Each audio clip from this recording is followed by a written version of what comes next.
Kabar bahagia datang dari penyanyi sekaligus aktris Mylène Fernandez. Mylène Fernandez resmi dinikahi sang kekasih, Max Cordek pada Jumat, 8 Agustus 2025. Pasangan tersebut menggelar pernikahan di Florence, Italia. Aktris Luna Maya turut hadir di acara sakral ini. Pernikahan adik Nino Fernandez ini selisih 3 bulan dengan Luna yang sah jadi istri Maxime Bouthier pada Mei 2025. Momen pernikahan Mylène terungkap dari unggahan para sahabatnya di media sosial, termasuk Luna Maya. Perempuan kelahiran Denpasar, Bali, 26 Agustus 1983 ini tampak antusias menjalankan tugasnya mendampingi Mylène. Ia juga terlihat begitu apik saat merapikan gaun lebar penyanyi yang menyanyikan lagu untuk Piala Dunia 2014 itu.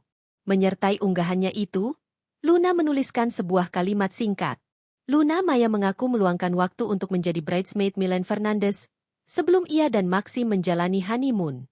Mylène Fernandez, perempuan kelahiran Jakarta, 23 Juli 1986 itu, akhirnya menikah di usia 39 tahun setelah hampir 5 tahun berpacaran dengan Max Cordek.